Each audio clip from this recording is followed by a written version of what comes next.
Welcome to the Work System Podcast, where we help entrepreneurs make more and work less using systems. And I'm your host, Josh Fonger. Today we have a special guest. We have Mitch Axelrod.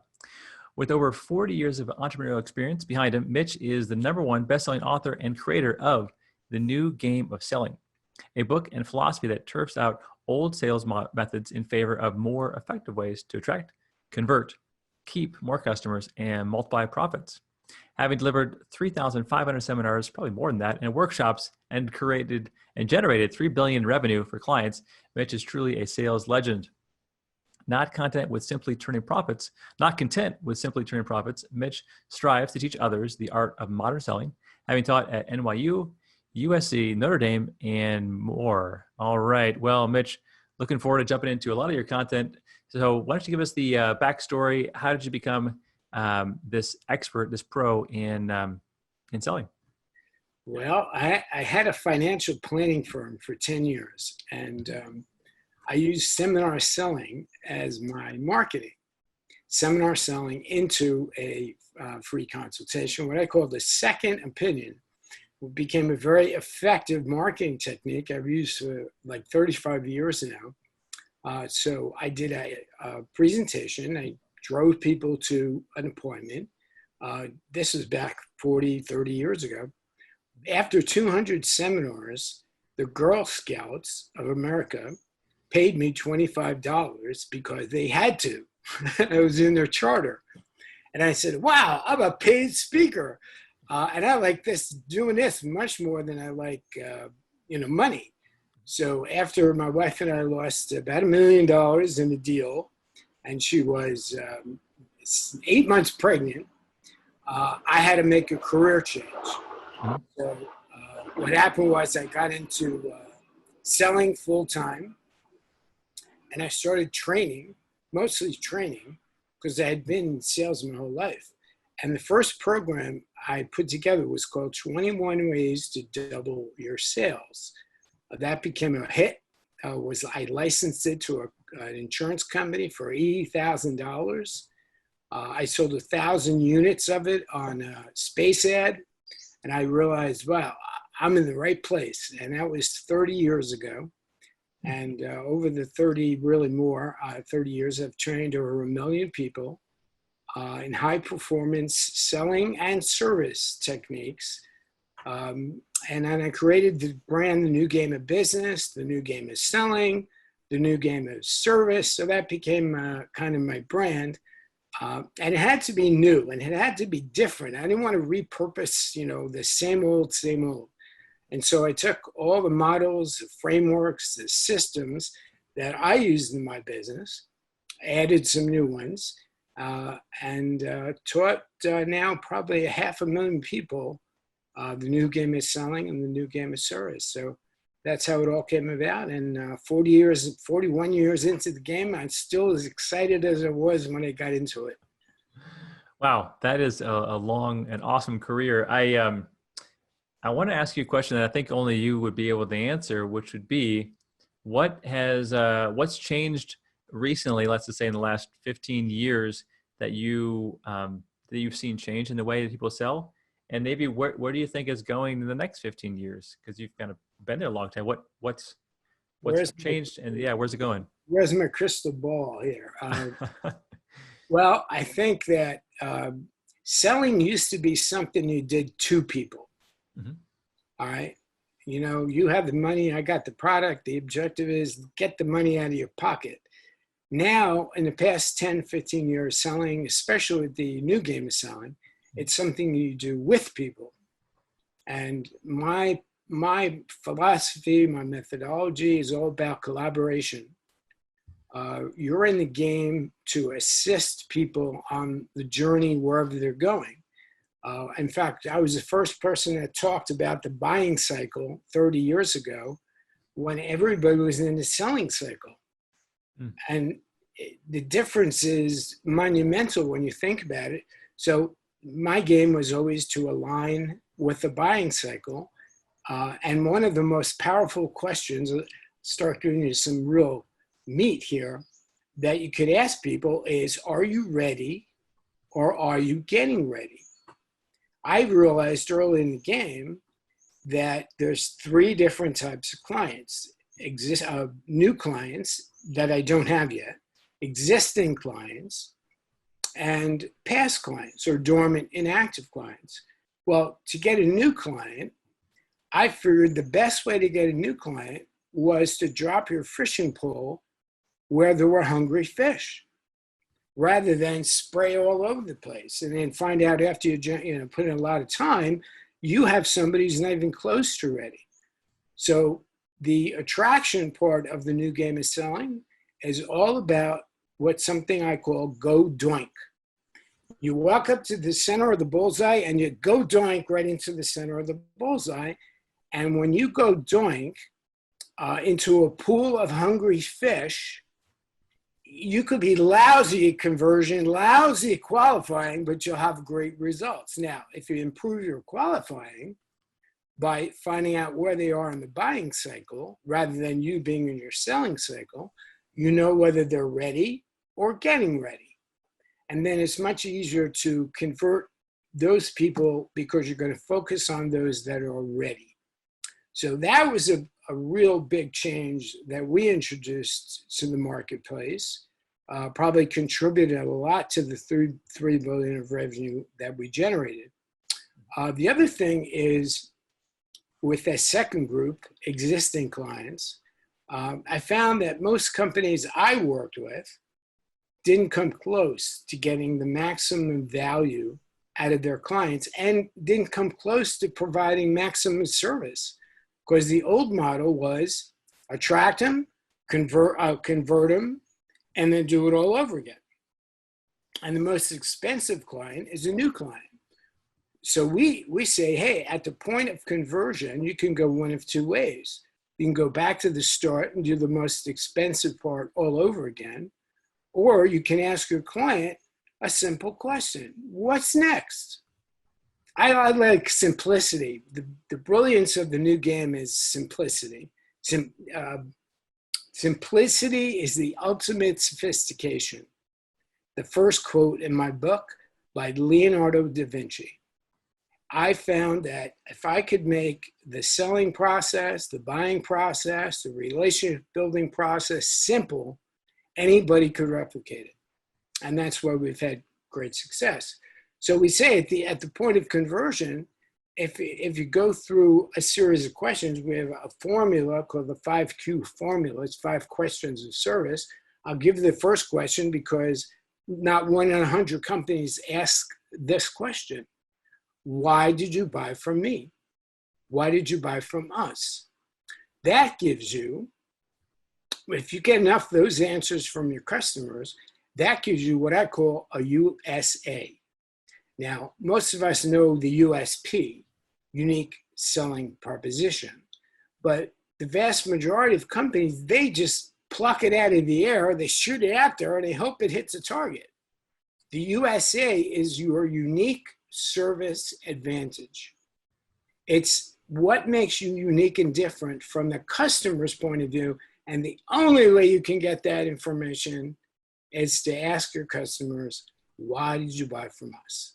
Okay, and so that leads into a sequence of conversations that starts talking about where are you going in the future? What else can we do? Now, marketing has become pretty sophisticated over the past 15, 20 years.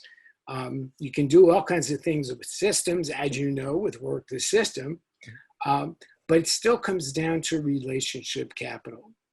And everybody talks about serving people, but, I still find that almost everywhere I go, everybody I patronize, they're too much system and not enough human contact.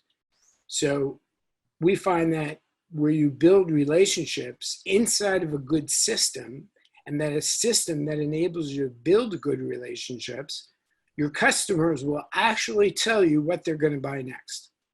And if you know what they're going to buy, why they're going to buy it, and when they're going to buy it, you have a pretty good chance of being first in line when it comes time for them to make the decision.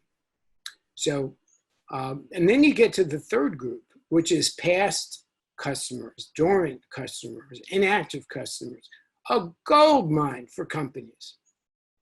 They figure, well, they bought once, they're done. But remember, if you're in the buying cycle, people keep cycling through. They get satisfied when they buy something, then they get dissatisfied, but not ready, and then they get ready. So they're constantly cycling through a buying cycle, but your selling cycle only really hits. You have to match the buying cycle and its selling cycle perfectly. Otherwise, you pass like ships in the night. So we say, the hell with your selling cycle. Nobody cares about your selling cycle. If you're in a pool of hungry fish, they're going to always be snapping away looking for bait. And so when you put those three parts together, much better chance of attracting new people, a great opportunity to maximize current people, and then a tremendous chance to reactivate past customers that are no longer active. So and there's a lot there. I got a whole page of notes already. So with the current situation that we're in right now, and this podcast will live on for a long time, but it's a down market, right? So in a down market, whether it's caused by a pandemic or whatever it might be, where should people be going first? New, existing, or past with the customers? Everybody knows what their cycle is to get new customers, mm-hmm. But it's a much shorter path to go to existing customers now, especially for a service business, and past customers, because many of those past customers, anywhere between 20 and 40% of your past customers have cycled again. So they could be ready to buy again, or they could be soon to buy again. But if your focus is on the front end of the process, you're going to ignore those past customers. So it's a very easy communication skill. Reach out to past customers and do a simple campaign. You could, it's funny. I'll give you a reactivation formula. It's so simple and obvious, but we don't do it. What got you into the game? What took you out of the game? What will get you back into the game in whatever your game is? All right. So, hey, we're just curious, doing a survey. What made you buy from us? Why'd you buy from us to begin with? Question, why are you not buying from us anymore? Is it something we did? We didn't communicate? We forgot you? Companies leave customers long before customers leave companies. Customers want to stay with a company that my philosophy is love and serve people, and they reward you with their money. Well, if you love and serve people and you know how they want to be loved and served, and you know what they're looking for, you can always re-engage with them, even if you haven't talked to them in 5 years. I have clients 20, 25 years. Sometimes you go 4, 5, 8 years between talk, and then one day, boom. Why? Because the relationship is strong, and I'd probably accelerate that if I reach out to them more. But even I get stuck in the new client syndrome. It's like a knee-jerk reaction. So what I call this is the ultimate profit model. All right. It's a way that you can take better care of your existing customers and reignite your past customers, and turn customer service, which in many companies is an expense department, into a new business profit center. And that helps you generate more top line sales without virtually any expense. It also enables you to save middle line marketing expense and advertising, so you don't have to create a whole new marketing or advertising campaign to reach past customers and existing customers. So essentially, you're redirecting money from low yield assets, front end promotion, to assets that have a higher payoff, a higher yield, existing and past customers. It can provide a quick burst of energy or a burst of activity because you have trust built, you have credibility built. They bought once, which means they've already favored you with their money. You don't have to prove yourself to them. They're basically untapped assets, all right? And it's a lot more, if you have a team of people, it's a lot more inspiring to talk to somebody that knows you. Now, unless you did a lousy job, in which case then maybe you want to go after new customers. But the fundamental underpinning of this is that you're serving people well, okay? And years ago, I kind of came up with the trusted advisor. I did a lot of training in the insurance industry. And at the time, they were converting from product salespeople to full service. They needed to be not product smart, they needed to be people smart. So I had a philosophy: provide value in advance, become the trusted advisor, and then provide an adequate solution. You didn't have to have the best solution. Nobody knows what the best solution is. Today, I call it the trusted voice of choice. When you think in terms of what I do, helping companies generate more top-line revenue and bottom-line profit with no middle-line expense, I want you to think of me. I want to be that voice inside your head. I want to be the most trusted voice of choice. So if I don't get your business, I'm always in the game for your business. And if I can't help you, I send you to somebody who can. So I want you to always come to me for a second opinion. It's funny that what I did in my financial planning practice, I carried forward and then developed a whole model of second opinion marketing. And I've trained about 100,000 people in second opinion marketing. In our culture, something about the second opinion is like, it's worth more than the first opinion. If you have something wrong with you, if you're sick, you go get a second opinion to make sure it's right. And if it's not, now you've got a real conundrum. So I've always felt that I want to be the second opinion because I want to either refute what you did or confirm, hey, you're doing it just right. Continue doing what you're doing. So all gold. And I wanted to hit on one thing that I want to clarify for me. So in the ultimate profit model, you mentioned customer service becomes a profit center instead of an expense. What kind of things, and maybe this depends on the business that you're in, but what kind of things should the customer service department be doing, or maybe everyone's customer service, what should they be doing to make sure that these things all happen? Well, the very first thing is you have to change the mindset and the culture of the company to recognize essentially you make a sale to get a customer. You don't get a customer to make a sale.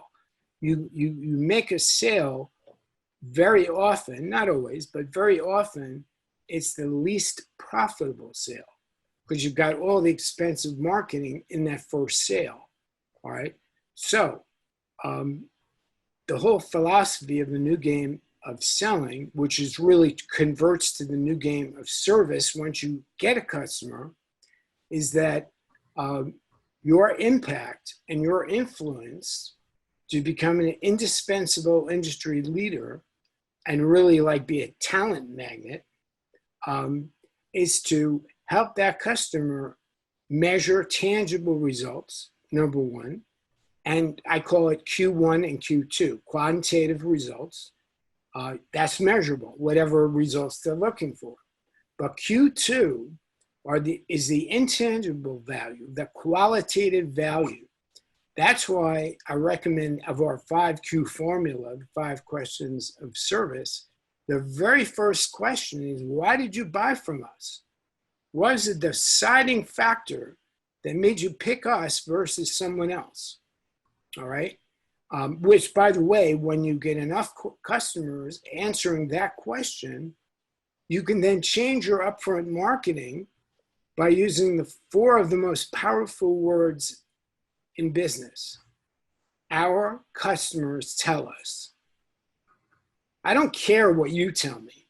Nobody cares what I tell them, but they sure as hell care what my customers say. So when I know why my customers buy from me. And they'll tell you things you would have never. I had a corporate vice president back in 1993. I'll never forget this, changed my business. I was saying I'm in service, sales, and, things like that. And I was pretty good with my value proposition. I said, I'm just curious. You have consultants in and out of here. You have trainers on staff.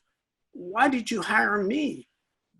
He says, you were the only guy who talked about marketing, sales, and service as one holistic process. You got us to break down the walls, literally. And now we are great at attracting, converting, and keeping customers. I said, dinner's on me. I'm stealing that. Can I say that you say I'm the best in the world at helping companies attract, convert, and keep customers? So when somebody then asks me what I do, I say, well, my clients tell me I'm pretty good at attracting, converting, and keeping customers. Which of those would you like to do better? One statement and a follow-up question, and I qualified everybody in 30 seconds. Why? If you don't want to attract anymore, convert anymore, or keep anymore, send me somebody who does. That was it. And I got that by asking my client, which I might have come up with that phrase, but not likely, because I think in seller speak. I'm too close to my own stuff, and I do this for a living. But we're all too close to what we do to really articulate it in the language of the customer. All right, so that's the first question of service. And I'll give you the fifth question. I can't give you them all because that's our secret sauce, but I'll give you the fifth one. How can I serve you better now and in the future? That question has led to a fortune for me and my clients. Why? Because what it says is that you're not into, I came out of the insurance industry. It was so funny. My first manager says, Mitch, when you get to check, get the hell out of the house. He literally said that to me. I said, what are you talking about? I like to smooth with people, He said, no, don't give them a chance to change their mind. I said, what kind of a business is so afraid of their customers that you run out of the house? And I said, I'm not going to do that. I'm going to ask them some questions. Well, the questions I asked them essentially pre-frame the next sale. Like, what do you want to do next? Oh, I took out $250,000 with life insurance. Maybe I should invest $5,000. Or maybe I should buy disability insurance. They would tell me what they're going to do next. Okay, when are you going to do it? Why not right now? I used to walk out of there with 2 sales, and my manager couldn't understand I was not following his advice to get out of the house after the first sale. And I said, that's so stupid. I spent all this time with him. Why don't I, get as much as I can, not for myself, but to help him as best I can. So when you follow the ultimate profit model, you're following really the ultimate service model. Because invariably, people have more than one need, one desire, one want. And if you just open up the dialogue, they'll tell you everything you want to know, Plus, it gives you a chance to get a testimonial, an endorsement, or referral, which you can't do if you make the sale and run. So I said, hell, back then, we used to go to customers in their house or in their business. Today, a lot of it's virtual, but still the same thing applies, So it's a process, what you might call a system, that really builds on the relationship and says, where are we going to be? Not you, but where are we going to be as a relationship a year, 2 years, 3 years down the pike? Yeah, I love it. I was going to ask you about a system. I think that's a great system right there. Is every company should have a system for, as you're closing the sale, what are you going to do immediately afterwards to serve that customer in a mutual way? That's great. Now, the question that goes in the back of my mind is, okay, so I sell them something and they tell me they want this other thing afterwards. should I try to provide that myself? Should I try to find a partner? Should I say, oh, you should go buy that down the street? Or, how, engaged I'd be in really captivating that customer forever? Where's the line to draw? There is no line. It's like there is no box. People say get outside the box. No, I throw the box away. There is no box. There is no line. If you provide the service and it's suitable, why not you? Now, if it's outside your sphere of influence or your service or products, yeah, recommend somebody else. Sure. I want to be the quarterback of my client relationship. All right. I want to be the central hub. They talk about strong ties and weak ties. I want to be the hub of my client. Now, everything I can provide that is in their best interest, I want to provide it. But hundreds of times my clients have said, well, I want this or I want this. I said, okay, let me see if I can recommend. Would you like me to recommend somebody? You trust me. If I have somebody, I'll recommend them. It's your decision what you do. I'm not going to be responsible, but I'd rather recommend somebody that, if nothing else, you can get a second opinion. Mm-hmm. And then I'll call you up, Josh, and I'll say, Josh, I got somebody who's suitable for you. Could you give them a good second opinion on what you would do if we were in their situation? And that cements you, that cements me. It's pretty simple. Yeah, I think that's great. And instead of overthinking it, just ask the question, and either you do it or you help them find a solution. But either way, you're the quarterback. I think that's a really good way to think about that. This is for whether you're a service provider or you're doing oil changes, it's the same kind of thing. Same kind of question to really maximize the value you can provide and do it while you're right with the customer. Very cool.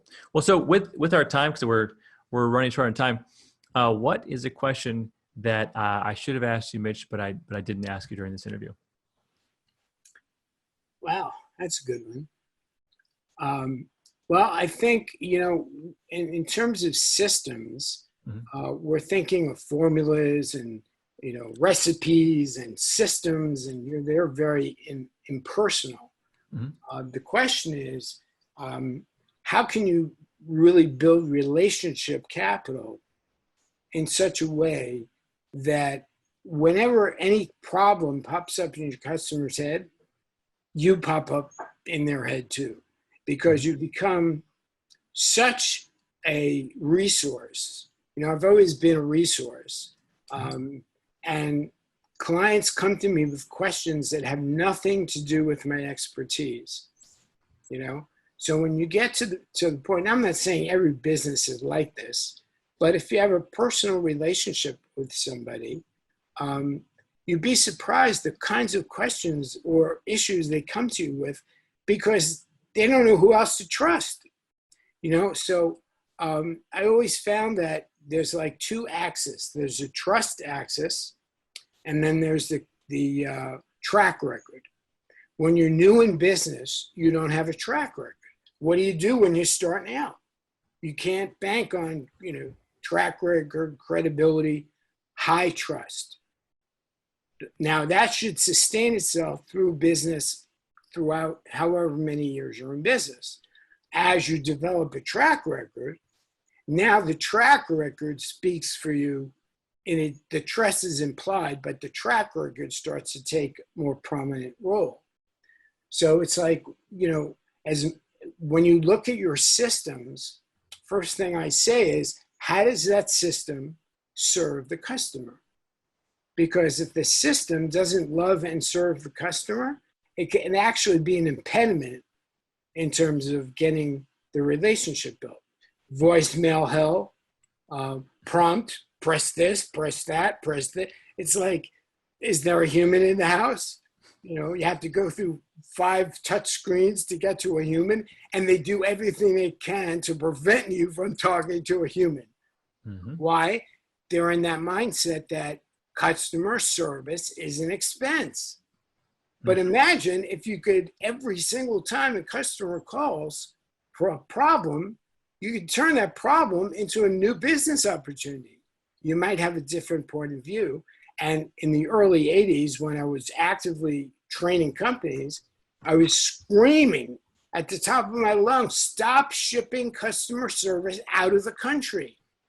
Mm-hmm. That mindset is going to come back to haunt you, because customer service can be the most profitable center in your business, and you're shipping it somewhere else that people don't even speak the language. It was an incredible time. I saw, thousands of companies shipping service out, thinking we're going to save so much money on service, never thinking, oh my goodness, we just decapitated our relationship capital. And that's what happened. And now we're paying the price of it. You see, so many companies are now bringing customer service back, realizing that it's a fertile ground for opportunity. Yeah, that's a great point. Why do people miss that? What is the reason why? Because I'm getting it and I understand it, but is there some truth to why they did it, or they just not?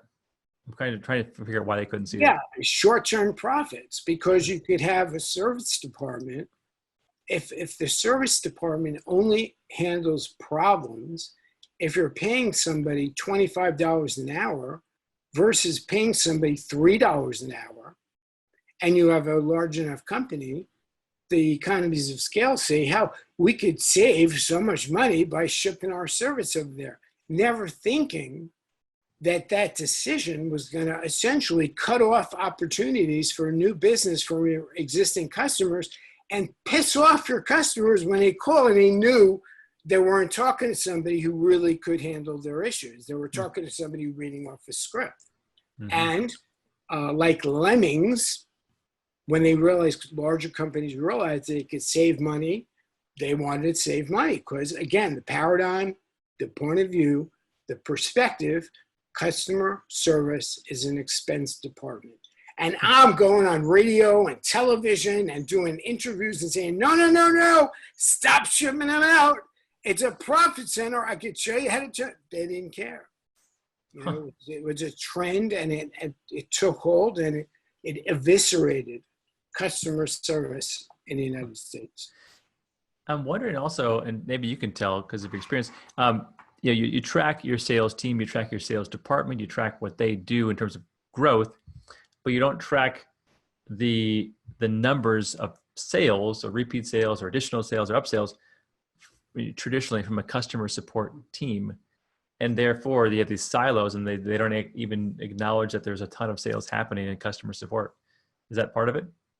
Yeah. And depending upon the company, if they're enlightened, there's no walls between marketing, sales, and service. And the other thing is, if you can turn customer service into a profit center, and you then reduce your cost of marketing. Right now, most companies, unfortunately, have one income source, sales, and two bookend expense departments. Marketing, obviously an expense, and they view service as an expense. Well, as one VP of sales said, a necessary evil.